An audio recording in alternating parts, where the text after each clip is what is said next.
Navigating through the tables in a database and the records stored within them can be a relatively easy task, although it is an important part of learning how to use an access database. The part that can be confusing is realizing that there are various ways to navigate through our records and understanding what those are. First, though, let's make sure that we understand what a record is. A table is used to store facts about a single topic, while a record contains all of the facts about a single item in the table. The following is a picture of a table. Each row in the table is a record, while each column in the table is a field. The best way to learn our way around tables and records is to play with a database that has already been created. So, from our main Access window, we'll open the File menu, choose Open, and browse to the C:\Viagrafix Learning Files /WorkingDaisyBooks.mdb database. After clicking the Open button,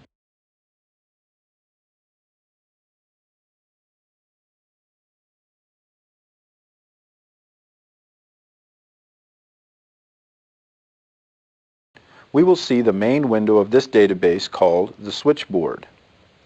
When using a database wizard to create a database, a switchboard is automatically created. A switchboard is created to provide a user-friendly way to help the end user to navigate around the database. A switchboard usually has buttons to be clicked that will open forms and reports among other various tasks.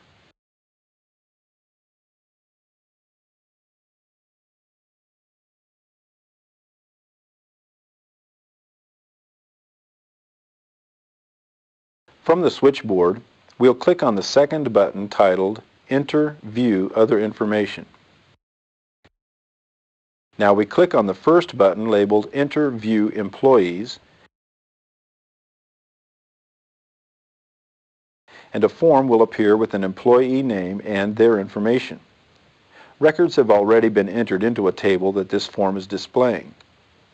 We will learn about forms later and how to display a record through them, but for now, let's learn how to navigate through our records using the form. When we create our database, this is all that the normal user will be able to see. This way it is easy and fast to enter data into our system with no room for errors. Let's look at the bottom of this window and see the record number box. We see a number 1 to represent that this is record number 1. If we know the number of the record that we want, we can type it in here and that record will be displayed. From record number 1, clicking on the right arrow will take us to record number 2. Clicking on it again will take us to the next record and so on until we reach the end of the records. Clicking on the right arrow with the vertical line will take us to the last record in the table. The left arrows work the same as the right arrows, but in reverse. To close this form, we simply click the X in the right-hand corner of the form. Now we'll take a look at the actual form where this data was originated. To do this, we'll need to open up our database window by clicking on the database window icon from the toolbar. Remember from earlier that it is the picture of the 3 overlapping boxes.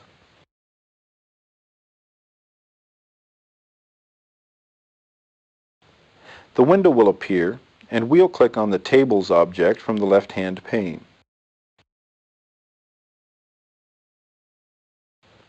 Once we see the listing of tables, we'll double-click on the Employees table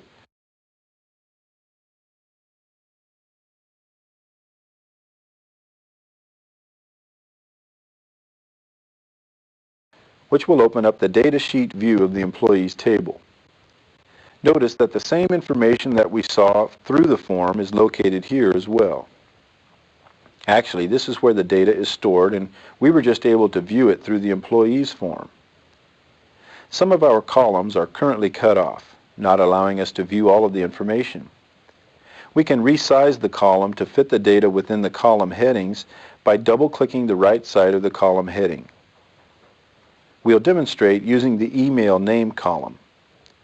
We'll place our cursor on the right side of the email name column heading, and when our cursor turns into a picture of a vertical line with a horizontal arrow through it, We can double-click the line,